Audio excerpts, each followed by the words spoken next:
কোরআন শরীফ খতম দিয়েছি। কুসুমের অনেক ভাব, কুসুম দেখে না, দেখেও কথা বলে না, যে আমি আর চোখে দেখি। যাকে ভালো লাগবে তার জন্য আমি সব করতে পারবো, আর যাকে ভালো লাগবে না সে বুঝেই যাবে যে তাকে আমার ভালো লাগেনি। আমার জীবনে একাধিক পুরুষের ভূমিকা আছে, আমার মনে কিন্তু অনেক প্রেম আছে। ভালোবাসাটাও কিন্তু গড গিফটেড। ভালোবাসাটা ভেতরে থাকতে হয়, না হলে তুমি যতই চেষ্টা করো তুমি দেখাতে পারবা না যে তুমি ভালোবাসো। আমি একমাত্র যে লাক্সের মানে ক্রাউন চ্যাম্পিয়ন হওয়ার পরেই আমি লাক্সা টিভিসি করেছিলাম। হ্যালো ভিউয়ার্স, সবাইকে স্বাগত জানাচ্ছি তারা রং অনুষ্ঠানের দ্বিতীয় পর্বে। আমি জাসিয়া শামীম। আমার সাথে আজকে অতিথি হিসেবে যিনি আছেন তিনি শুধু একজন অভিনেত্রী নন, তিনি একজন পরিচালক, প্রযোজক, লেখিকা, গায়িকা এবং শিল্পী। স্বাগত জানাচ্ছি কুসুম শিকদার আপুকে। হ্যালো আপু, কেমন আছেন? আমি ভালো আছি, আপনি কেমন আছেন? এই তো ভালো আছি। আপনাকে পেয়ে আসলে খুবই ভালো লাগছে। অনেক আগে থেকে আপনার অভিনয়, আপনার গানও শুনেছি, অভিনয়ও দেখেছি। আজকে প্রথমবারের মতো আপনাকে সামনে পেয়ে আমি বলবো I feel very blessed and lucky. Thank you, honoured. আপনি রিসেন্টলি বিএফডি থেকে একটা পুরস্কার পেয়েছেন। আসলে একটা পুরস্কার বললে ভুল হবে, অনেক অনেক সম্মানিত একটা পুরস্কার পেয়েছেন। পুরো 2024 সাল বছর জুড়ে এই পুরস্কারটা আপনাকে দেওয়া হয়েছে স্ক্রিপ্ট রাইটিং এর উপরে।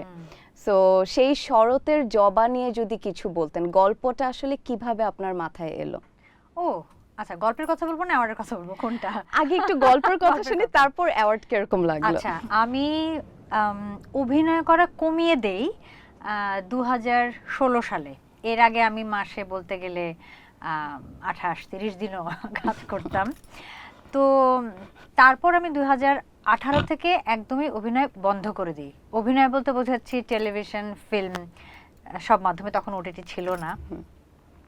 ওই সময়টাতে আমি লেখালেখিটা একটু বাড়িয়ে দেই। এমনিতে আমি ছোটবেলা থেকে লেখালেখি করতাম, কিন্তু প্রকাশনার কথা যদি বলি তাহলে 2015 সালে আমার প্রথম বই প্রকাশিত হয় অমর একুশে বইমেলায়, রিল ক্যাফের কবি। তারপর আর প্রকাশিত হয়নি। তো যখন আমি কাজ কমিয়ে দিই 16-18 ওই সময়টা, তখন বেসিক্যালি শরতের জবার সৃষ্টি। তো শরতের জবা প্রথমে ডেইলি স্টারের একটা ঈদ সংখ্যায় প্রকাশিত হয় 2017-তে বোধ হয়। তারপর অমর একুশে বইমেলাতে আমার একটা বই বের হয়, সেই বইয়ের মধ্যেও শরতের জবা গল্পটা ছিল, সেটা 2021। এই সমস্ত ঘটনা যখন ঘটে তখন আমার আত্মীয় স্বজন বা আমার ফ্রেন্ড সার্কেল বা আমার অনেক কলিগ বা ফ্যান ফলোয়ার্স অনেকে ফেসবুকে আমাকে জানায় যে শরতের জবা খুব পছন্দ হয়েছে সবার, এবং শরতের জবার মধ্যে একটা সাসপেন্স আছে, একটা কৌতূহল তৈরি করার ক্ষমতা আছে বা আকর্ষণ আছে, বা এরপর কি এরপর কি এরকম কোয়েশ্চেন তৈরি করার ক্ষমতা আছে গল্পটার ভেতর। তো সবাই খুব প্রশংসা করে। তো তারপর আমি যখন সিনেমার কথা ভাবলাম 2021-22 থেকেই ভাবছিলাম, তখন আমাকে আমার এক কলিগ আসলে বললো, আমি গল্প খুঁজছিলাম যে আমি ফিল্ম করতে চাচ্ছি, কি ধরনের গল্প করা উচিত। সাসপেন্স থ্রিলার মাথায় ছিল, তখন গল্প খুঁজছিলাম, তখন সেই আমাকে বলল, আসলে ওর নাম সুমন, আমি ওকে সোমা ডাকি। তো ও আমাকে বলল যে ওয়াই নট তোমার গল্পটাই। প্রথমে আমি ভাবলাম যে না, এটা খুব কঠিন হয়ে যাবে, কারণ শরতের জবা একটু ডিফিকাল্ট গল্প, অনেক লেয়ার্স আছে, প্রত্যেকটা ক্যারেক্টারের অনেক ফেজ আছে, একটু কঠিন। তো নতুন প্রডিউসার ডিরেক্টর হিসেবে এটা খুব চ্যালেঞ্জিং। আমি প্রথমে রাজি হইনি, যাই হোক আমাকে কনভিন্স করলো, এভাবেই ফিল্মে। অ্যাওয়ার্ডটা পাওয়ার পর আপনার আসলে কেমন লাগলো নিজের কাজে এত মানে সম্মানিত একটা অ্যাওয়ার্ড পেয়ে? অভিনয় শিল্পী হিসেবে তো আমি যখন থেকে কাজ করি অনেক অ্যাওয়ার্ড বলবো না, অনেক ভালোবাসা বা অনেক মূল্যায়ন পেয়েছি। কিন্তু চিত্রনাট্যকার হিসেবে যেহেতু এটা আমার, লেখালেখি আমি করি, এবার লেখালেখির জন্য আমি আগে পুরস্কার পেয়েছি, কিন্তু চিত্রনাট্যই প্রথম। এবং সেই প্রথম চিত্রনাট্যের জন্য বিএফডিএ বেশ সম্মানিত বড় পুরস্কার আমাদের দেশে, আমরা জানি। সেটা পাওয়া, এবং আপনি যেটা প্রথমে মেনশন করলেন যে 24 সালে অনেক মুভি ছিল, তার মধ্যে শ্রেষ্ঠ চিত্রনাট্যকারের পুরস্কার অর্জন করা অনেক সম্মানের, অনেক সম্মানের। অ্যাওয়ার্ড সম্পর্কে শুনলাম, এখন চলে যাচ্ছি আইস ব্রেকিং পর্বে। কুসুম আপু, Yes. আপনার তো মিডিয়াতে প্রথমেই মানে পদচারণা শুরু হয় গান দিয়ে। সেটা অনেকেই হয়তো জানে না বা সেভাবে আসলে আপনাকে চিনে না, চিনেছে আপনার অভিনয় থেকে। সো গানটা আসলে কি আমরা আবার কখনো শুনতে পাবো আপনার কাছ থেকে? না, অনেকে জানে না কথাটা ঠিক না। আমার একটা গান খুব আলোচিত, আবার অনেকে এটাকে সমালোচিত বলে, বাট আমার মনে হয় সব কাজেই সমালোচনা থাকে। যেমন নেশা, নেশা তো 2017-তে রিলিজ হয়েছিল। তারপর আমি ওভাবে আর গান করিনি। গান কিন্তু টুকটাক আমি করতাম, আগে আমি নজরুল প্রচুর করতাম, স্টেজ পারফরমেন্স প্রচুর করেছি, অনেক চ্যানেলের বিভিন্ন প্রোগ্রামে আমি গান করেছি, নজরুলই বেসিক্যালি করতাম। আর না, জানে, অনেকেই জানে। গানে দেখতে পাবেন কিনা আপনার প্রশ্নের উত্তর হতে, আমার একটা মিউজিক্যাল ফিল্ম রেডি আছে, 1 বছর ধরে রেডি আছে, কিন্তু আসলে একটু অস্থির পরিস্থিতি, তো সময় সুযোগ বুঝে নিশ্চয়ই আপনারা দেখতে পাবেন। সমালোচনার কথা একটু বললেন, সো যদি বলতেন যে সমালোচনাকে আপনি আসলে কিভাবে দেখেন বা এটাকে কিভাবে গ্রহণ করেন? আমি পজিটিভ মানুষ, আমি এটা সব সময় সব জায়গাতে বলি। আমি সব সময় মানে সব কিছু আমি খুব পজিটিভলি নেই। সমালোচনার খুব দরকার আছে, কারণ সবাই যদি শুধুই প্রশংসা করে তাহলে আসলে সবারই তো কিছু কিছু প্রবলেম আছে, প্রবলেমগুলো আইডেন্টিফাইও করা যায় না, আবার মানে এগুলো থেকে নিজেকে ইমপ্রুভও করা যায় না। সমালোচনা আমি পজিটিভলি নেই, আমি চাই সমালোচনা। আপনি ক্যামেরার পেছনে বা ক্যামেরার বাইরে কোন ধরনের মানুষ? আপনাকে সবাই কিভাবে ডিসক্রাইব করবে? রাগী, হাসি খুশি বা একটু গম্ভীর, কিভাবে সেটা আপনাকে ডিসক্রাইব করবে? আমি খুবই ফ্রেন্ডলি, আমি খুব ফ্র্যাঙ্ক, আমি খুব ওপেন, কিন্তু একটা প্রবলেম আছে, সেটা হচ্ছে আমার যাদেরকে ভালো লাগে তাদের সঙ্গে আমি সব সময় মিশবো, তাদের পাশে আমি সব সময় থাকবো, কিন্তু যাদেরকে আমার ভালো লাগবে না, আমার মেন্টাল হাইট মিলবে না, তাদের সঙ্গে আমি শুধু প্রফেশনালি থাকবো, পার্সোনাল কোনো সম্পর্ক ডেভেলপ করবে না। মেন্টাল হাইট বলতে আসলে আপনি কি বুঝাচ্ছেন? ধরেন কে কতটা গভীরে চিন্তা করতে পারে বা কে আসলে কতটা আপনার পছন্দের সাথে পছন্দ মিলছে কিনা? থট প্রসেস, আমি যে কোনো একটা বিষয় নিয়ে যেভাবে চিন্তাধারা ধারণ করি, লালন করি, তার যদি কাছাকাছি হুবহু কখনোই হয় না, সম্ভব না, কাছাকাছি না থাকে, তাহলে ওই আন্ডারস্ট্যান্ডিং ডেভেলপ করবে না, আমি কনভারসেশন কন্টিনিউ করতে পারবো না তার সঙ্গে। প্রথমে তো মানুষ কথা বলতে চায়, কথা বলেই একটা সম্পর্ক ডেভেলপ হয়, কথা বলতে না পারলে এটা ডেভেলপ হবে। কখনো কি এমন হয়েছে, ধরেন দীর্ঘ বছর ধরে আপনি চিন্তা করে এসেছেন যে এই জিনিসটা এটাই সত্যি, কিন্তু অন্য কারো কথা শোনার পর, পার্সপেক্টিভটা শোনার পর আপনার হয়তো ধারণাটা পাল্টে গেছে?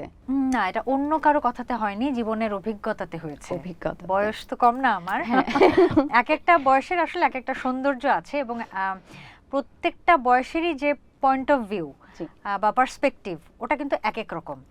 এখন আমি যেভাবে চিন্তা করি এই বয়সে এসে, আমি অবশ্যই চাইবো না 18 বছরের একটা মেয়ে সেভাবে চিন্তা করুক, না, 18 বছরের আলাদা একটা চার্ম আছে, তাকে সেইগুলো করতে হবে, কিছু ভুল করতে হবে, কিছু ভুল না করলে এই বয়সে এসে আবার অনেক এমটি থাকবে। হ্যাঁ, তো যে বয়সের যা সেটা করতে হয়। সো অভিজ্ঞতাতেই অনেক কিছু ধারণা জীবনের চেঞ্জ হয়, যেটা আগে একরকম ছিল, মাঝখানে আরেক রকম হয়েছে, এখন আরেক রকম, এবং আমি জানি এগুলো চেঞ্জ হতে থাকে। কোন বয়সে আপনার আসলে মনে হয়েছে যে বাস্তবতাটা আপনি বুঝতে শিখেছেন বা দেখতে শিখেছেন?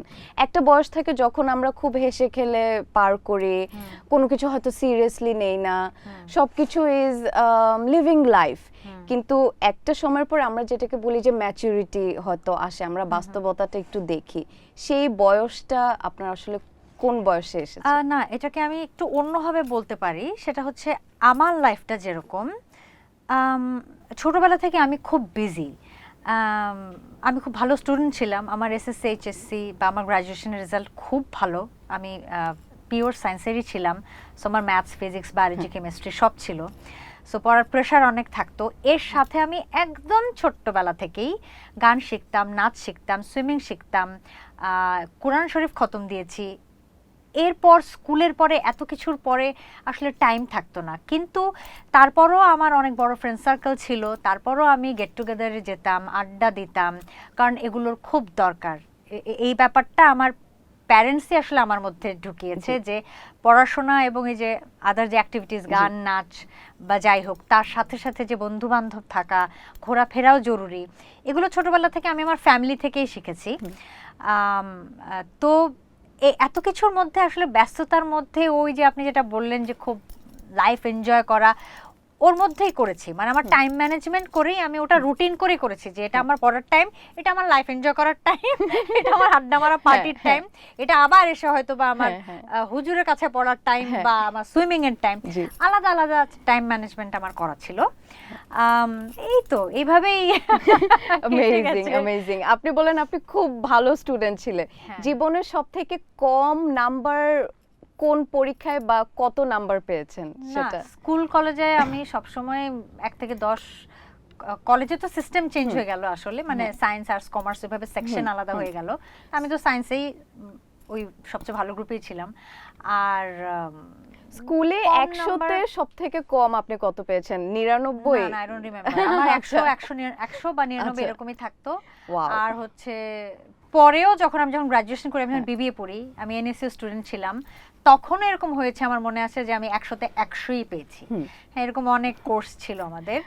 কিন্তু যখন আমি বিবিএ করি তখন আমার পড়াশোনায় অনেক মানে ডিস্টার্ব হয়েছে, কারণ আমি লাক্স চ্যাম্পিয়ন হয়েছিলাম হচ্ছে 2002-এ, আর এনএসইউতে আমি ভর্তি হয়েছে 2001-এর সামার সেমেস্টার।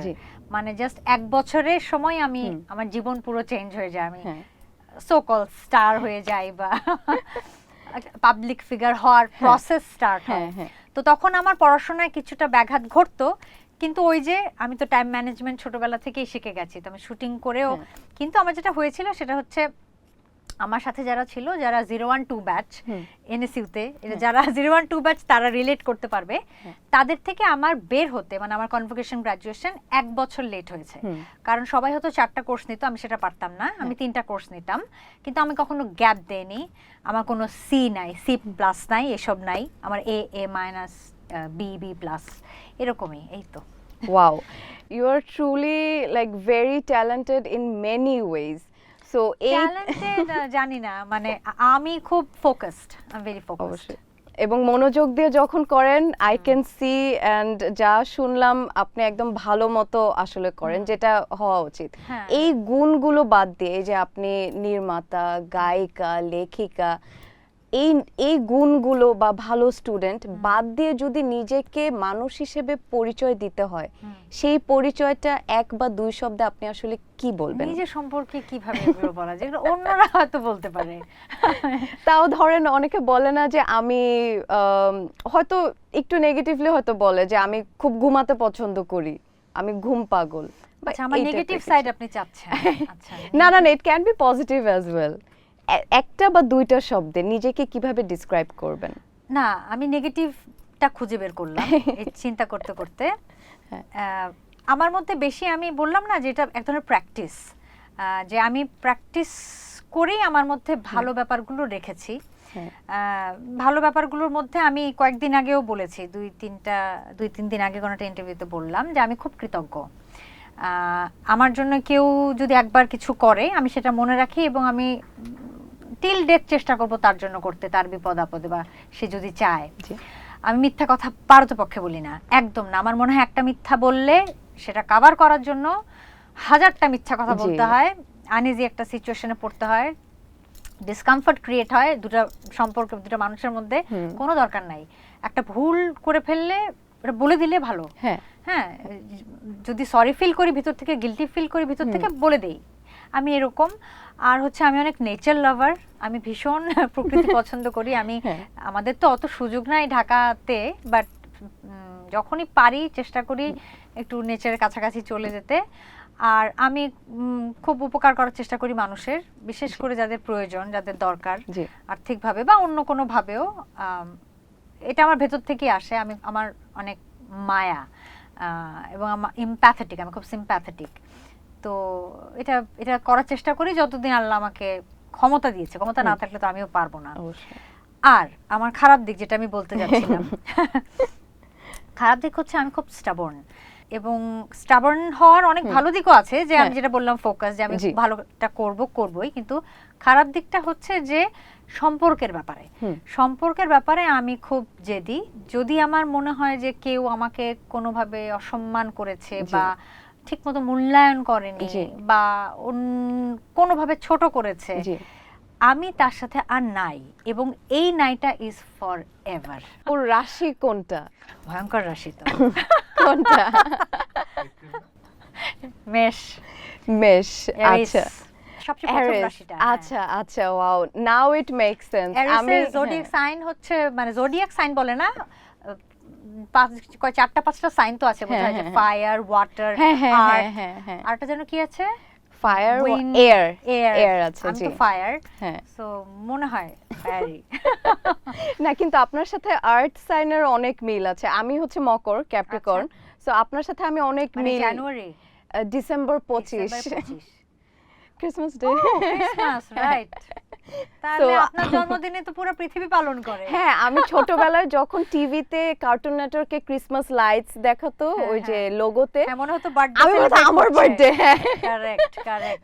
সো সেটাই দারুণ। আসলে আপনার সাথে আমি কিছু অনেক মিল খুঁজে পাচ্ছি। এই যে যেটা বললেন, যখন কারো জীবন থেকে আপনি নাই, একেবারেই নাই, তারপর অনেক এমপ্যাথেটিক, তারপর আপনি অনেক কৃতজ্ঞ থাকতে পছন্দ করেন, মিথ্যা কথা পারতপক্ষে বলেন না। আমি অনেক হয়েছে যে মিথ্যা কথা না বলার জন্য অনেক বিপদে পড়েছি, বাট দ্যাটস মাই তারপরও। কনসিকুয়েন্সেস। এক্স্যাক্টলি, আমাকে ফেস করতেই হবে, Exactly. যেটা করেছি সেটাই। সো আচ্ছা আপু, আর আমার দরকার নাই তো, মানে আমি আচ্ছা আরেকটা ব্যাপার বলি, সেটা হচ্ছে আমি খুব ধর্ম বিশ্বাস করি, আল্লাহ বিশ্বাস করি, ধর্ম অবশ্যই। পালন করি। জি আমি কাকে ভয় পেয়ে মিথ্যা কথা বলবো? আমি নিজের সাথে অনেস্ট, জি, এবং আমি আমার কাজটা সাথে অনেস্ট, আমি কাকে ভয় পাচ্ছি? কেন আমি মিথ্যা কথা বলবো? অবশ্যই। এটা আর একটা আল্লাহ তো কারণ। সবই দেখছেন আমাদের। Exactly. মিথ্যা কথা বলার কোনো অবকাশ না, নেই এই বয়সে আসলে। এসে, হ্যাঁ, ছোটবেলায় হয়তো এক এক ফেজে এক এক মানুষকে ভয় পেতাম, এটা ভয় ঠিক না, আমার রেসপেক্ট করা। জি বাট এখন আমার এসে মনে হয় যে আমি আর কাকে, জি কাকে সেটা। সেটাই। 2002 সালে লাক্স আনন্দধারা মিস ফটোজেনিক বাংলাদেশে আপনার, শুধুমাত্র আপনার ক্রাউনটাই ট্রান্সফার হয়নি, মানে এর পরে যে বিজয়ী হয়েছেন তারকে আপনার দিয়ে দিতে হয়নি। এটা আসলে কেন? আমার আগে যারা হয়েছিলেন, আচ্ছা, এটা হচ্ছে Lux Anandadhara miss Bangladesh photogenic, জি যেটা পরে হয়ে যায় লাক্স চ্যানেলের সুপারস্টার। জি ওই একই, আগে ছিল প্রিন্ট মিডিয়া, পরে হয়ে যায় ইলেকট্রনিক্স মিডিয়া। হ্যাঁ, আমার সময় আমি যে ক্রাউনটা, আমার আগে চ্যাম্পিয়ন ছিল হচ্ছে শুভ্রা দাস 2001-এ। হ্যাঁ, যতদূর মনে পড়ে, অনেক আগের কথা। তো আমাকে যে ক্রাউনটা পরিয়ে দেওয়া হয়, হ্যাঁ। আমার পরের বার মানে 2003 সালে ক্রাউনের ডিজাইন চেঞ্জ হয়। আচ্ছা সো ওরা নতুন ক্রাউন বানায়। আচ্ছা, আমার ক্রাউনটা এখনো আমার যে অ্যাওয়ার্ডের শেলফ ওখানে রাখা আছে। সো আমি লাকি যে হ্যাঁ, আমাকে ক্রাউন দিতে হয়নি। Wow wow. আপনার অ্যাওয়ার্ডের শেলফে সবথেকে পছন্দের অ্যাওয়ার্ড কোনটা?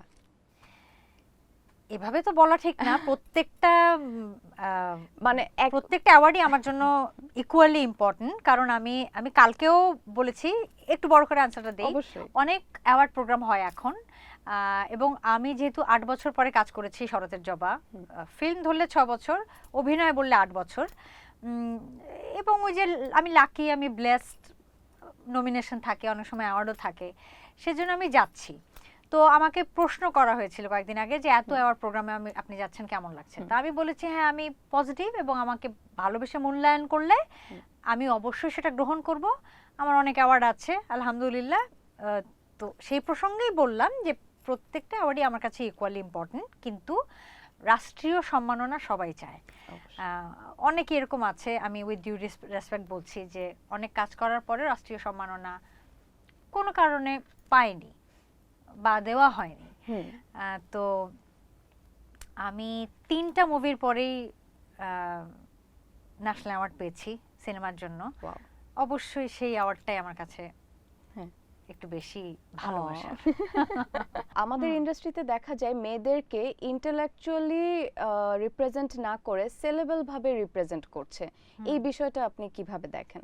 দেখো, প্রথমে আমি যদি বলি, এটা তো আসলে শোবিজ, জায়গাটার নামই হচ্ছে শো বিজনেস। কিছুটা শো থাকবেই, আর মানে কমার্শিয়াল পারপাস চিন্তা করলে কিছুটা শো থাকতেই হবে। কিন্তু আম, ধরো আমি যে প্ল্যাটফর্ম থেকে এসেছি, আপনি একটু আগে যেটার কথা বললেন লাক্স, তখন ছিল লাক্স আনন্দধারা, এখন লাক্স চ্যানেল আই। এখানে যারা টপ 10-এ থাকে অথবা সেকেন্ড রানার আপ বা ফার্স্ট রানার আপ চ্যাম্পিয়ন, এটা কিন্তু শুধুমাত্র বিউটি দিয়ে হয় না। তাহলে আমার সময় আমার থেকে অনেক সুন্দর মেয়েরা ছিল যারা টপ 10-এই আসতে পারে। জি এখানে অবশ্যই ইন্টেলিজেন্স দেখা হয়, কতখানি প্রেজেন্টেবল সেটা দেখা হয়, কতখানি সে ক্যারি করতে পারবে তার এই ক্রাউন, জি সেটা দেখা হয়। তো আমি যদি এত বড় একটা বিউটি প্যাজেন্টের কথা বলি যেটা বাংলাদেশে হয়, সেখানেও বিউটির সাথে ওই যে বিউটি উইথ পারপাস যেটা বলা হয়, হ্যাঁ, তো বিউটির সাথে ইন্টেলিজেন্স ভীষণভাবে দেখা হয়। সুতরাং আমার মনে হয় এই প্যাটার্নটাই আসলে সবার স্ট্যান্ডার্ড হিসেবে মেনটেন করা উচিত। এটা গেল হচ্ছে ধরো যে আমাদের ইন্ডাস্ট্রির কথা। কিন্তু যদি পার্সোনালি আমি বলি তাহলে আমার পার্সোনালি মনে হচ্ছে অনেক দিন পর আবার কাজে ফিরে এসে এই ফিল্ডে ইন্টেলিজেন্সের জায়গাটা একটু কমে গেছে, প্রেফারেন্স এটাতে কম দেওয়া হচ্ছে, এবং খুব যে বিউটিতেও দেওয়া হচ্ছে তা না। আমার মনে হচ্ছে যে যেটা খুব সহজেই পাওয়া যাচ্ছে বা অ্যাচিভ করা যাচ্ছে, এখন অনেক ভিউ হয়, সহজেই যেটা ভিউ বাড়াচ্ছে, এই ব্যাপারগুলোই শুধুমাত্র সামনে আসছে, প্র্যাকটিস হচ্ছে বেশি। কিন্তু আমি এটাও বলবো যে এই ব্যাপারগুলো তো আবার থাকে না, স্থায়িত্বকাল খুব সীমিত, সুতরাং এগুলি নিয়ে এত বেশি বদার না হলেও চলবে। যেটা থাকার আসলে যেটা স্ট্রং সেটাই থাকবে। এবার আমরা চলে যাচ্ছি আমাদের দ্বিতীয় সেগমেন্টে, ডিপ ডাইভ। এই সেগমেন্টে আমরা শুনবো আপুর মনের ভেতরের সব কথা, ভয়, আনন্দ, সবকিছু। কুসুম আপু, ওয়েল, ভয়কে করো জয়, চেষ্টা করি, চলো।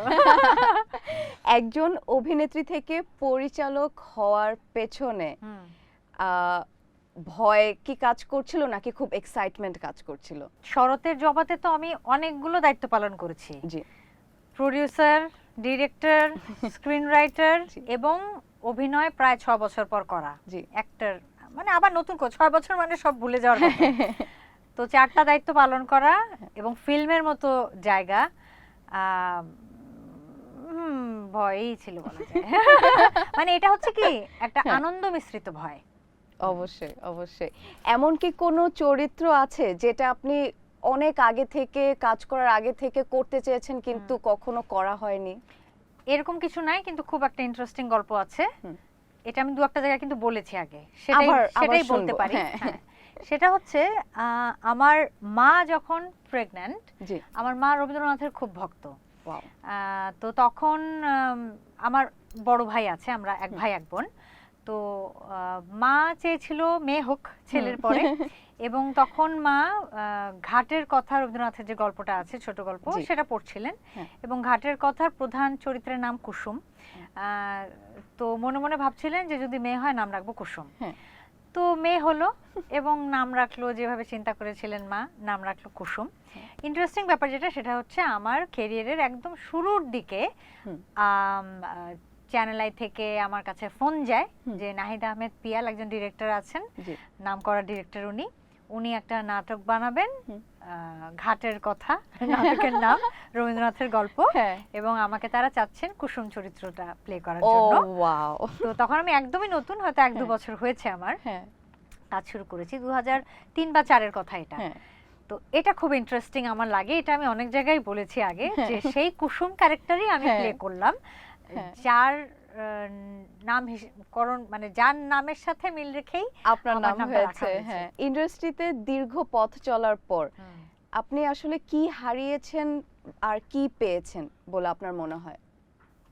অভিজ্ঞতা, কিছু হারাইনি কিছুই, সময় চলে গেছে অনেক। এটা তো হারানো না, এটা তো সবার জীবনেই সময় চলে যায়। আর যেটা আমি পেয়েছি সেটা হচ্ছে অভিজ্ঞতা, অনেক অভিজ্ঞতা, অনেক, মানে আমি তো অনেক দিন ধরে কাজ করছি। তো 2002 আর 2025, তো এত বছরের অনেক অভিজ্ঞতা অর্জন করেছি। নারী নির্মাতা হিসেবে যখন প্রথম শুরু করলেন তখন কি কোনো বাধার সম্মুখীন হতে হয়েছে আপনাকে? বাধা আমি নারী নির্মাতা হিসেবে এভাবে বলবো না।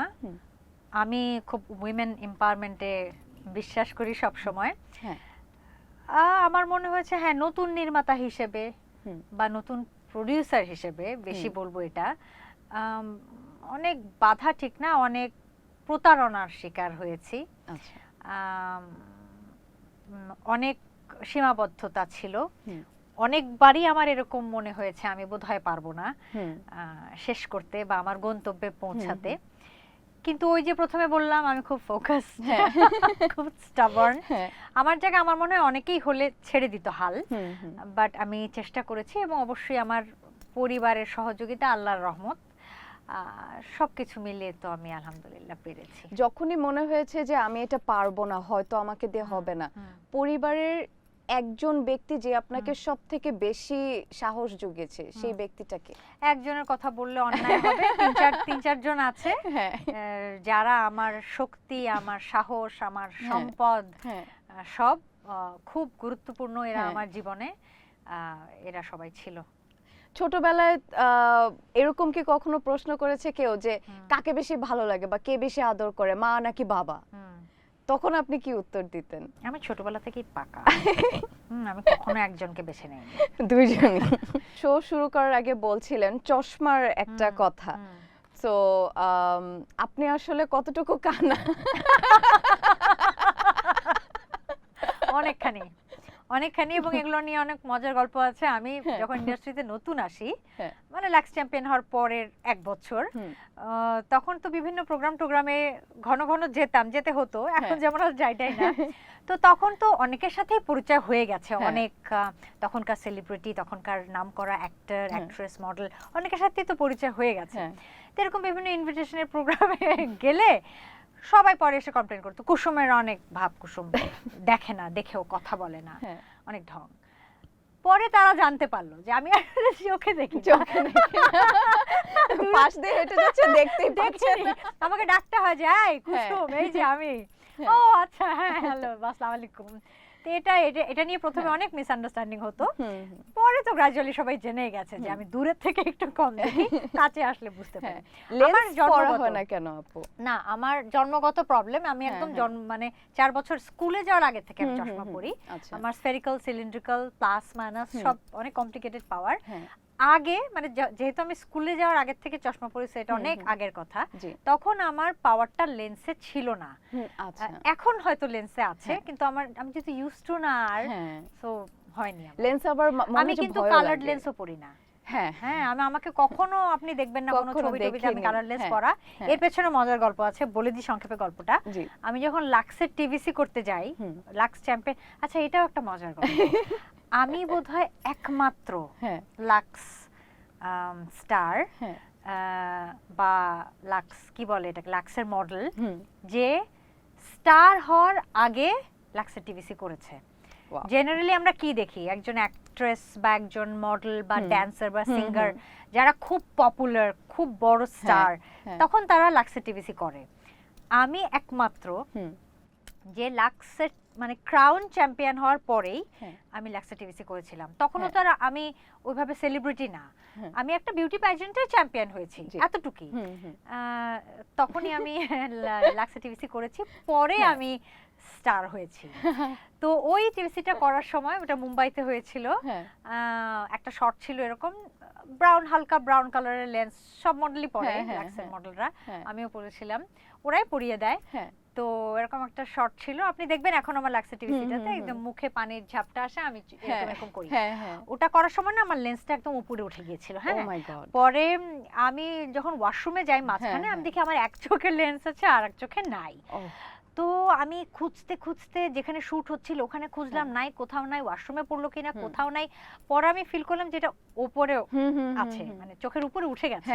পরে আমি আস্তে করে এরকম করে নামালাম, কিন্তু এই যে আমার একটা ট্রমা, আমি খুব ভয় পেয়েছিলাম। আর যেহেতু আমার চোখেও প্রবলেম আছে, আমি বোধহয় এরপরে আর 2-1 হার্ডলি পড়েছি, আমি আর লেন্স পরি না। আমাদের ডিপ ডাইভ সেগমেন্টটা শেষ হলো, এবারে তৃতীয় সেগমেন্ট কাউন্টার স্কিল এবং সাথে র্যাপিড ফায়ার। এই কাউন্টার স্কিলে আপনাকে কিন্তু এখন একটা ছবি আঁকতে হবে। আমি পারি না ছবি আঁকতে, একদমই পারি না। আপনি নিজেকে কিভাবে দেখেন? হতে পারে আপনার চোখ আঁকতে পারেন বা আপনার একটা অবয়ব আঁকতে পারেন। জাস্ট আঁকতে আঁকতে আমি আপনাকে কিছু প্রশ্ন করব। এই কাজটা আমার জন্য একদম ইম্পসিবল একটা কাজ। আমি ছবি আঁকতেই পারি না। মানে মানুষ একটা কাজ করার আগে তো ভাবে যে এটা আমি শুরু করব কিভাবে। আমি এখন এই যে বললাম ছবি আঁকতে, আমি কিছু ভাবতেই পারলাম না। আমরা চোখ দিয়ে শুরু করতে পারি বা আপনার হাসিটা খুবই চোখ আঁকে মিষ্টি। কি করে? আমরা আপনার হাসিটা দিয়ে শুরু করতে পারি এবং সাথে আমি আপনাকে এখন র‍্যাপিড ফায়ার প্রশ্ন করছি। ইয়াল্লাহ, এই ছবি কি দেখবা আবার পরে? হ্যাঁ, ইয়াল্লাহ। আমি দেখব, আমাদের দর্শকরা দেখবেন। ইয়াল্লাহ। এইটাই হবে আজকের ফান। হ্যাঁ। সো এই নিজের ছবি দেখে নিজেই অজ্ঞান হয়ে যাচ্ছি। ওকে। এই পর্বে আমি আপনাকে যে প্রশ্নগুলো করব 3 সেকেন্ডে আপনাকে উত্তর দিতে হবে ছবি আঁকতে আঁকতে। হ্যাঁ। গান না অভিনয়? এইসব কি প্রশ্ন? দুইটাই। দুইটাই, ওয়াও।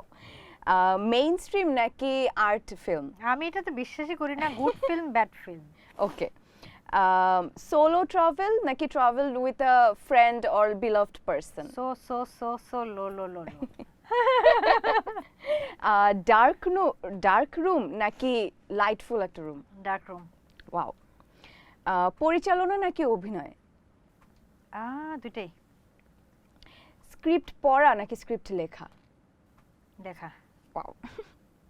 হরর নাকি romantic tragedy? Horror horror horror. Social মিডিয়াতে প্রতিদিন পোস্ট করা নাকি কখনোই পোস্ট করা না? সামটাইমস। রাত নাকি ভোর, কখন ঘুমান? ভোরের কাছাকাছি। শহর নাকি প্রকৃতি? প্রকৃতি। প্রকৃতি, সমুদ্র নাকি পাহাড়? পাহাড়। আকাশ নাকি গাছ? গাছ। আন্তর্জাতিক উৎসব নাকি দেশীয় দর্শক? দুইটাই। সাহসের সাথে কোনো কিছু এখনই করে ফেলা নাকি ধৈর্য ধরে সঠিক সময়ের জন্য অপেক্ষা করা? পরেরটা। এমন কিছু করা যেটাতে আপনি প্রশংসা পাবেন নাকি স্বাধীনতা ফিল করবেন? দুইটাই চাই।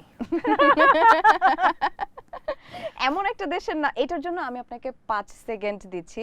এমন একটা দেশের নাম বলুন যেটাতে এ লেটারটা নাই। চিলি। ওয়াও, গ্রেট গ্রেট, আমার মাথায় আসেনি। গুগলে সার্চ করার সবথেকে শেষ বিষয় কোনটি? গুগল সার্চ মনে নাই। ওকে। অ্যাওয়ার্ড নাকি অডিয়েন্সের ভালোবাসা? দুইটাই। আমি সত্য কথা বলি, আমি বলছি না ম্যাক্সিমাম এখানে এসে বলবে অডিয়েন্সের ভালোবাসা। অ্যাওয়ার্ড কে না চায়? True true, very true. Partner কেমন চান, রোমান্টিক নাকি প্র্যাকটিক্যাল? দুইটাই। পার্টনারের সবথেকে বড় রেড ফ্ল্যাগ যেটা আপনি কখনো অ্যাকসেপ্ট করবেন না? আমাকে ইগনোর করা। আমাদের আজকের অতিথি কুসুম শিকদার আপু নিজেকে এঁকেছেন, খুবই খুবই সুন্দর। Oh my আচ্ছা, God. চোখ দুটোতে কিন্তু পাপড়িও আছে।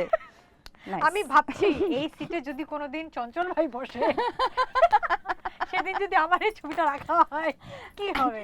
আমি এটা মেক শিওর করব এই ছবিটা যেন থাকে। চঞ্চল ভাই যেদিন আসবে হ্যাঁ। বলবেন যে কুসুম আপু রিকোয়েস্ট করে গেছে, একদম সে দুর্দান্ত একদম, ছবি আঁকে। একদম না, Oh my খুবই God. খুবই সুন্দর হয়েছে। এবারে চলে যাচ্ছি আমরা ট্রুথ অর ডেয়ার সেগমেন্টে। আপনি কি কখনো কাউকে ইচ্ছাকৃতভাবে আপনার ক্লোজ হতে দেননি? কখনোই দেননি? প্রচুর আচ্ছা, অনেক অনেক মানুষ, প্রচুর। মানুষের ফেকনেস দেখানোর থেকে সত্যি কথা বলে দূরে আমি থাকাটাই এটা বেটার। সবচেয়ে বেশি অপছন্দ করি একটা মানুষের মধ্যে। আপনি কোশ্চেন করলেন না, সবচেয়ে পছন্দ হচ্ছে ইন্টেলিজেন্স, আর সবচেয়ে অপছন্দ হচ্ছে প্রিটেনশাস যারা, তাদেরকে, ফেক, আর্টিফিশিয়াল। আপনার সবচেয়ে বড় মানসিক আশ্রয় কে? ওই যে আমার ফ্যামিলি বললাম তো। কোনো একজন? না, কয়েকজন আছে। সবাই কয়েকজন আছে। সবাই। হ্যাঁ। এমন কোনো ভয় আছে যেটা আপনি কাউকে বলেননি কিন্তু এখন বলবেন? আমার ভয় হ্যাঁ। না, আমি খুব একটা আমি খুব সাহসী মানুষ। শিল্পী জীবনে সবচেয়ে বড় ভুলটা আপনার কি মনে হয় একটা ভুল হয়ে গেছে, সেটা কোনটা? না না, ভুল তো থাকবে, আমি বললাম না প্রথমে, হ্যাঁ। ভুল করতেই হবে, ভুল থাকবে, কারণ ভুল না থাকলে শেখা যায় না, না শিখলে নিজেকে ডেভেলপ করা যায় না, ভুল করতেই হবে। এমন কেউ কি আছে যাকে আপনি মিস করেন কিন্তু আপনার জীবনে সে এখন আর নেই? আমি ওই মিস করা পারসন না, মানে যে আছে আছে, তাকে আমি তাকে নিয়ে জীবন উপভোগ করব, যে নাই নাই তার মানে সে আমার ভাগ্যে নাই, ইটস ওকে। এটা কি করে সম্ভব, কারণ আমাদের তো মনে পড়ে অনেক সময়। হ্যাঁ, তো আমি বলেছিলাম আমি একটা আর্ট জানি, এবং আসলেই আমি সেই আর্টটা জানি। কি সেটা? এটা কিন্তু আর্ট, অবশ্যই। মানে আর্ট মানে কি, একটা শিল্প, যেভাবে আমরা শিল্প তো চর্চা করতে হয়, সেইটাও এক ধরনের চর্চার মধ্যেই রাখতে হয়, এটা হঠাৎ করে হবে না তোমার মধ্যে। সেটা হচ্ছে আর্ট অফ ফরগেটিং। আপনার সম্পর্কে সবথেকে বড় ভুল বুঝাবুঝি বা মিসআন্ডারস্ট্যান্ডিং মানুষ কি করতে পারে? ওই যে অনেকে বলে আমি গম্ভীর, কথা বলি না, ব্যাপারটা তা না। হ্যাঁ, আমি মুডি, আমার মুডের উপর অনেক কিছু ডিপেন্ড করে, কিন্তু যাকে ভালো লাগবে তার জন্য আমি সব করতে পারবো, আর যাকে ভালো লাগবে না সে বুঝেই যাবে যে তাকে আমার ভালো লাগেনি। মন খারাপ হলে এমন একটা জিনিস যেটা মুহূর্তে আপনার মন ভালো করে দেয়? না, ওরকম কোনো স্পেসিফিক জিনিস নেই, আমি নিজেই নিজের মন ভালো করার চেষ্টা করি এবং সেটা ডেলিবারেটলি করি, সেটা নিজের সাথে কথা বলি, নিজেকে বোঝাই, কারণটা আইডেন্টিফাই করি এবং সেটা সলভ করার চেষ্টা করি মনের ভেতরে, মানে মন তো না, ব্রেনের ভেতরে। তো পরে ভাবি যে এটা না থাকলে কি হবে বা এটা থাকলে কি হবে, আমার লাভ কি, আমার ক্ষতি কি, বা মন খারাপ করে থাকলে ক্ষতি কি, মন খারাপ কেন করব, এগুলা নিজেকে কিছুক্ষণ পড়াশোনা করাই, তারপর ঠিক হয়ে যায়। আপনার কথা শুনে মনে হচ্ছে আপনি নিজের সাথে কথা বলতে খুব ভালোবাসেন। সো দিনে এরকম কি কোনো সময় আছে যে এই সময়টা আমি এত ঘন্টা নিজের সাথে কথা বলি, শুধু নিজে? না, এটা দিনের ব্যাপার না, আমি একাকিত্ব খুব পছন্দ এনজয় করি, কথাটা বলবো না, হ্যাঁ এনজয় করি বা প্রেফার করি। কিছু সময় একা থাকা প্রত্যেকটা মানুষের খুব দরকার। অবশ্যই। সারাক্ষণ মানুষের মধ্যে থাকলে ওই নিজে কি চাই, আমি আসলে কি, আমি কি চাই, কোনটা আমি এনজয় করি, আমি ভালোবাসি। আমি এরকম অনেক মানুষ দেখেছি জানো, যে আমাদেরই বয়সী, কিন্তু এই প্রশ্নের উত্তরগুলো জানেই না। ফেমিনিজম শব্দটা বলতে আপনি কি বুঝেন, বা আপনি এটাকে কিভাবে ডেসক্রাইব করবেন? আমি তো বললাম প্রথমে, আমি উইমেন এম্পাওয়ারমেন্ট বিশ্বাস করি, আমি ইকুয়ালিটি বিশ্বাস করি, এটা অনেক সময় এই ফেমিনিজমের সাথে ক্ল্যাশ করে কিছুটা। আমি কোনো কিছু বাড়তি পেতে চাই না, যে মেয়েদেরকে এটা বেশি দেওয়া হোক, ছেলেদেরকে কম দেওয়া হোক, তা না। আমি মানে সমান হোক, এটাই আমি বিশ্বাস করি। এবং আমি এটাও কিন্তু, এটা অনস্বীকার্য যে একটা ছেলের সাপোর্ট ছাড়া, বা বাবা বা হাজবেন্ড বা ভাই বা খুব ভালো বন্ধু বা বয়ফ্রেন্ডও হতে পারে, সাপোর্ট ছাড়া বা সে যদি মানা করে, বেঁধে রাখে, একটা মেয়ের উন্নতি করা কোনোভাবেই সম্ভব না। আমরা আমাদের সমাজ ব্যবস্থাটা এরকম, এটাকে তুমি উল্টা ভাবে বলতে পারবে না যে হ্যাঁ একটা মেয়ের সাপোর্ট ছাড়া একটা ছেলে উন্নতি করতে পারবে না, না, ছেলে পারবে ঠিকই, হ্যাঁ, কিন্তু মেয়ের পক্ষে সম্ভব না। সুতরাং আমি যদি ব্যক্তিগতভাবে আমার কথা বলি, আমার জীবনের কথা বলি, আমার জীবনে অনেকগুলো একাধিক পুরুষের ভূমিকা আছে, যাদের সহযোগিতা আছে, সাপোর্ট আছে, সঙ্গ আছে। সো আমি কখনোই ছেলেদেরকে ছোট করে বা নেগেটিভ কথা আমি বলি না, কিন্তু আমি যেটা বলি, আমি মানে মেয়েদের স্বাধীনতার পক্ষে, মেয়েরা কাজ করুক এটার পক্ষে, উপার্জন করুক সেটার পক্ষে, এবং অবশ্যই একই রকম সম্মান পাক সেটার পক্ষে। এখন আমরা চলে যাচ্ছি কুসুম শিকদার আপুর লাইফ কর্নার সেগমেন্টে। আমাদের ঘরটাই তো বা হোমটাই তো আসলে আমাদের অ্যাকচুয়াল লাইফ। সো সেই কর্নারের ছোট ছোট কিছু গল্প শুনবো। আপনার বাসার সবথেকে প্রিয় কর্নার কোনটা? আমার দুইটা বাসা, দুইটা বাসাই আমারই বাসা।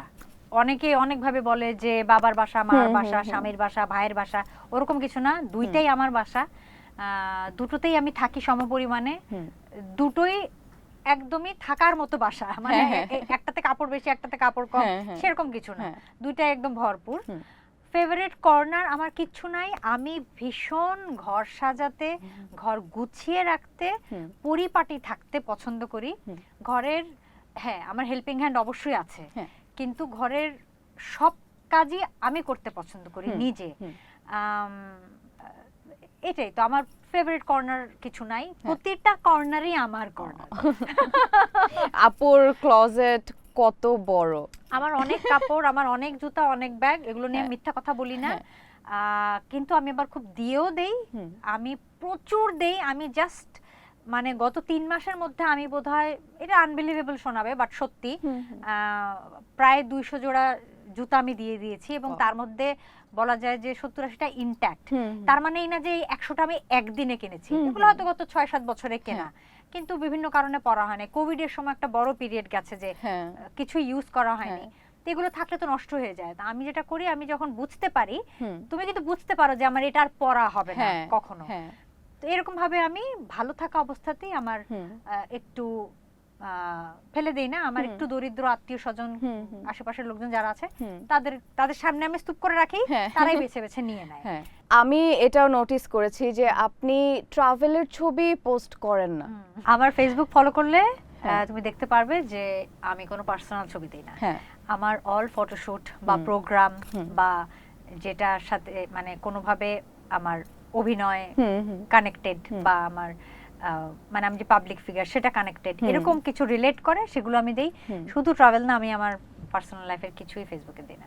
ফেসবুকে বা ইনস্টাগ্রামে পোস্ট করা তো একটা ট্রেন্ড, এই ট্রেন্ড থেকে আপনি বাইরে কেন?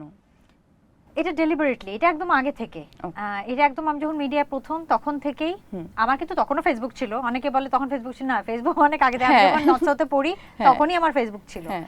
তো আমি যখন মিডিয়ায় আসি তখন থেকেই আমি ডেলিবারেটলি এটা মেনটেন করি, আমি আমার পার্সোনাল কিছুই হুম।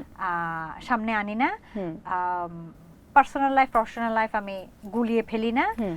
আমার মনে হয় মানুষ আমাকে যেভাবে চিনে কুসুম শিকদার হিসেবে, অভিনয় শিল্পী হুম। বা যেভাবেই হোক, হুম।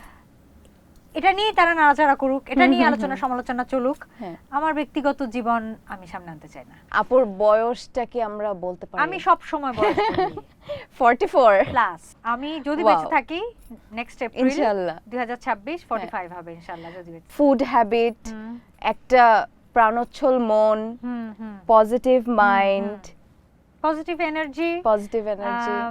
নেচারের কাছাকাছি বা নেচার লাভ করা, অথবা নেগেটিভ এনার্জি আমি ভীষণ অ্যাভয়েড করি। যেটা বললাম যে হ্যাঁ। যে নাই আমার সাথে, ওই রেড ফ্ল্যাগ দেখলে আমি নাই। হ্যাঁ। এটার কারণ কিন্তু এটাই। এখন তুমি হুম। জিজ্ঞেস করতে পারো যে কেন নাই, একটা সুযোগ দিক না, হুম। আমার জীবনে নেগেটিভ এনার্জি আসবে, হুম। আমি এটা অ্যাভয়েড করি। আর খাওয়া দাওয়া কিছুটা অবশ্যই মেনটেন করি। আর হচ্ছে আমি, আমার মনে কিন্তু অনেক প্রেম আছে, এটা আমি সবসময় বলি। এই প্রেম মানে মানুষ মনে করে বোধহয় ওই ছেলে মেয়ে প্রেম, শুধু না। ছেলে মেয়ে প্রেম না, মানে আমি ভালোবাসতে জানি, হুম, হুম। যে কোনো কিছু আমি ভালোবাসতে জানি, হ্যাঁ। মানুষকে ভালোবাসতে পারি। আর আমি খুব ওই যে মুগ্ধ হওয়ার হ্যাঁ। ক্ষমতা আছে আমার মধ্যে, আমি মুগ্ধ হতে চাই। হ্যাঁ, এমন কিছু আছে হয়তো আমাকে অত মুগ্ধ করছে না, কিন্তু আমি হতে চাই যে হুম। ওয়াও, এটা এরকমও হতে পারে। হ্যাঁ। আমি যদি ভাবি যে ও হতে পারে, কি হয়েছে তাতে, হুম, হুম। বাট এইভাবে চিন্তা করা যাবে না যে ওয়াও এটা এরকমও হতে পারে। হ্যাঁ। এই ব্যাপারগুলো আমি আসলে এটা প্র্যাকটিস আমার জীবনে। ভালো কিন্তু সবাই বাসতে পারে না, হ্যাঁ, এটা একটা ক্ষমতা। একদম। যেমন এই যে গান গেতে পারা একটা ক্ষমতা, বা নাচতে পারা ক্ষমতা, হ্যাঁ, সুর থাকা গলায় গড হ্যাঁ। গিফটেড। ভালোবাসাটাও কিন্তু গড গিফটেড। Right. ভালোবাসাটা ভেতরে থাকতে হয়, না হলে হ্যাঁ। তুমি যতই চেষ্টা করো তুমি হ্যাঁ। দেখাতে পারবা না যে তুমি ভালোবাসো। মুখে হয়তো বলবো আই লাভ ইউ, হ্যাঁ, হ্যাঁ। দ্যাটস ইট, হ্যাঁ। কিন্তু আই লাভ ইউর পরে ব্যাপ্তি হুম। যে কত গভীর, কত বিশাল, হ্যাঁ, এটা এটা গড গিফটেড, এটা ভেতরে থাকতেই হবে। থাকতেই হবে। আপনার কি কখনো মনে হয় যে আপনি নিজেকে ভালো না বেসে অন্য আরেকজনকে ভালোবাসতে পারবেন? এটা কি সম্ভব? নিজেকে না ভালোবেসে অন্য কাউকে ভালোবাসা না, এটা হবে না, এটা হয় না। অন্য কাউকে ভালোবাসা মানে কি, তোমার কিন্তু অনেক কিছু করতে হবে তার জন্য। হ্যাঁ। ভালোবাসতে পারাটা এবং ভালোবাসার পরে আরো কিছু দায়িত্ব যেটা তোমার নিজের ভেতর থেকে আসবে, হুম। সে হয়তো এক্সপেক্ট করবে না, কিন্তু তোমার ভেতর থেকেই আসবে সেই আসবে। দায়িত্বগুলো পালন করা। হুম। ভালোবাসার একটা অংশ হিসেবে, ভালোবাসার অনেকগুলো অংশ আছে, হ্যাঁ। অনেক সেগমেন্ট, অনেক ফেজ, হুম। তার মধ্যে দায়িত্ব পালন করাটা একটা ফেজ।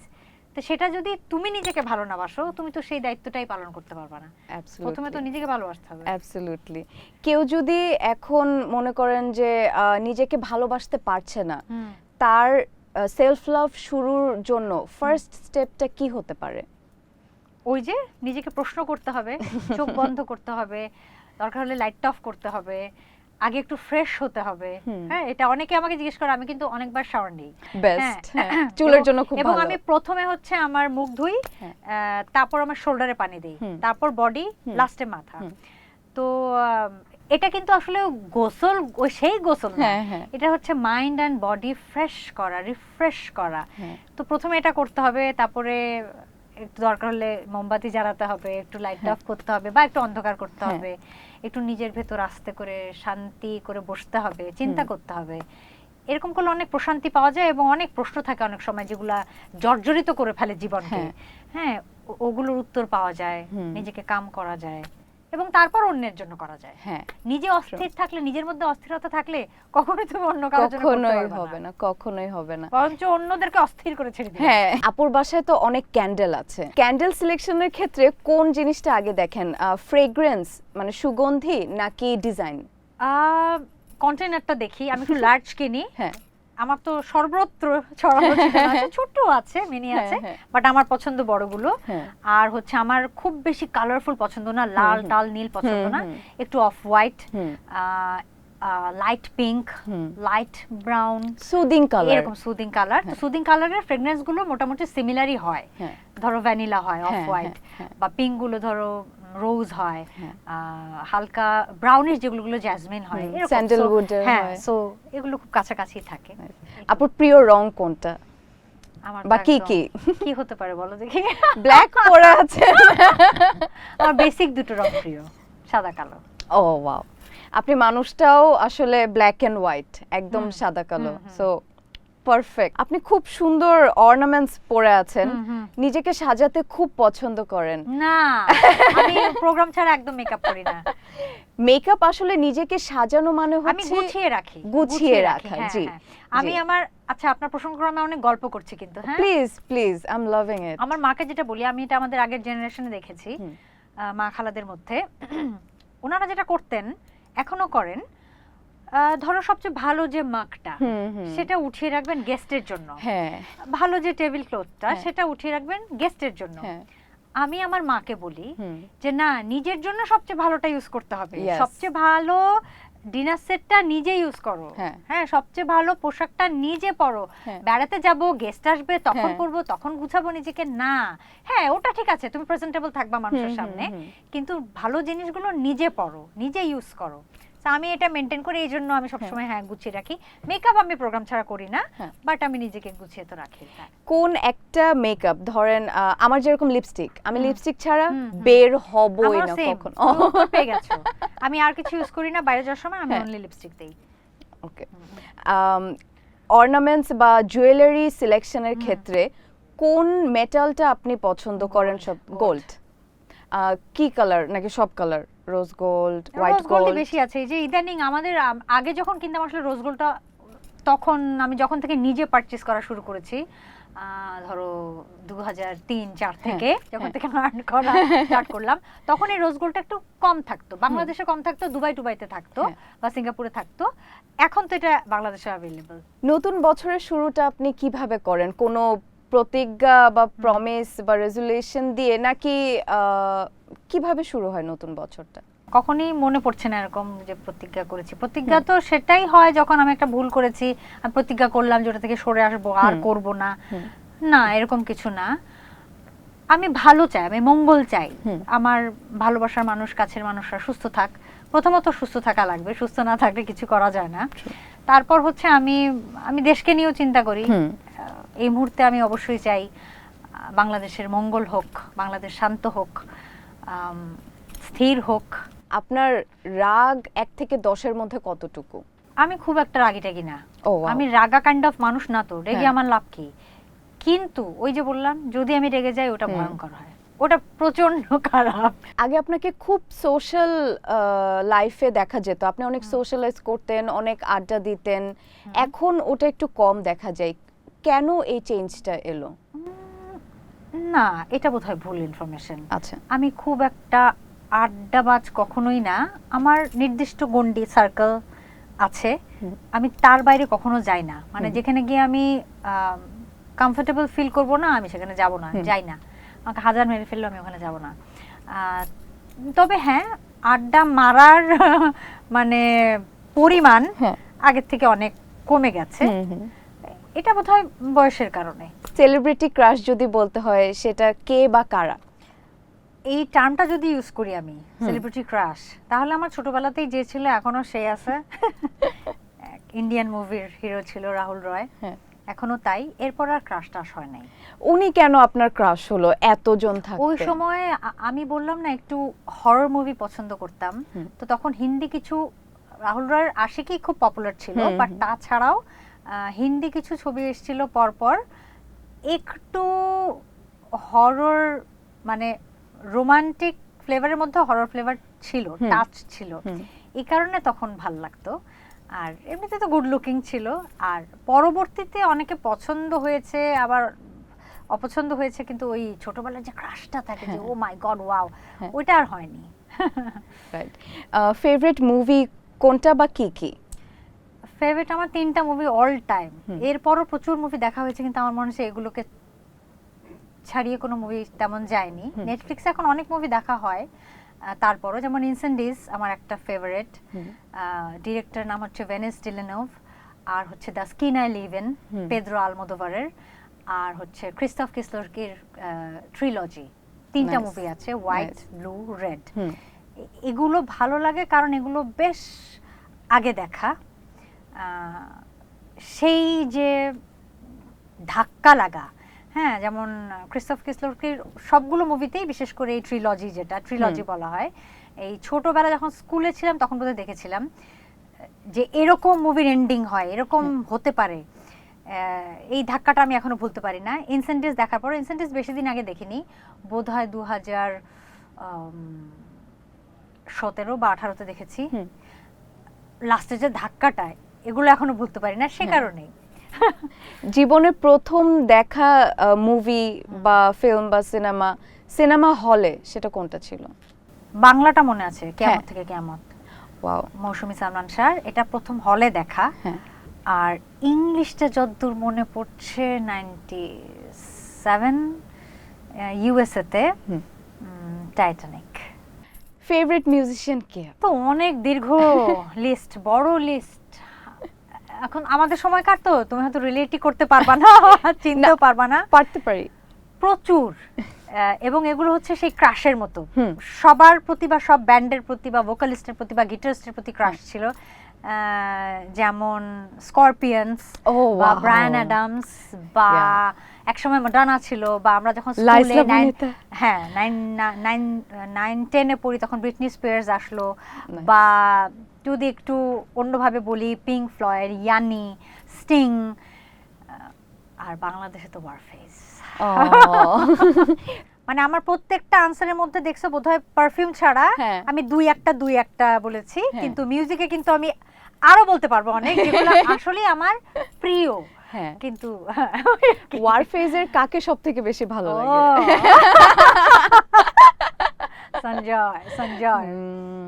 তার সাথে কি কখনো দেখা হয়েছে? হ্যাঁ, অনেক, সে তো এনএসইউতেই ছিল, আর কথা হয়েছে অনেকবার। আমি আমার ভয়ঙ্কর প্রিয়। শেষ করার আগে আমি তো পজিটিভ এনার্জি নিয়ে যাচ্ছি, দর্শকদের জন্য একটা পজিটিভ ফ্লাইং কিস যদি দিয়ে দিতেন। উড়ে চলে যাবে, থাকবে এরকম কিছু দিয়ে যাই, রেকর্ডেড। ওকে, আমাকে এনপিবির তারার রঙে আমন্ত্রণ করার জন্য অনেক ধন্যবাদ। আমাদেরকে দেখে বোঝা যাচ্ছে না, বাইরে প্রচন্ড শীত, অনেক শীত, তো শীতের মধ্যে আসলাম, গরম গরম আড্ডা দিলাম, অনেক ভালো লাগছে। আর আমি সব সময় বলি, আজকেও সেই ধারাবাহিকতাই বজায় রাখবো, যে মানুষকে সাহায্য করবেন মন থেকে, যাদের দরকার তাদের পাশে থাকবেন, এবং সব ইন্টারন্যাশনাল সব কিছুর সঙ্গেই নিজেকে পরিচিত করবেন, রাখবেন, কিন্তু সর্বোপরি নিজের দেশকে ভালোবাসতে হবে, দেশের জন্য করতে হবে। থ্যাংক ইউ কুসুম আপু, আমাদেরকে সময় দেওয়ার জন্য। সুস্থ থাকবেন, ভালো থাকবেন, পজিটিভিটি সব সময় ছড়িয়ে যাবেন, এটাই আশা রাখছি ইনশাআল্লাহ। Thank you. Thank you viewers, এতক্ষণ আমাদের সাথে থাকার জন্য, আমাদের আড্ডাটা দেখার জন্য।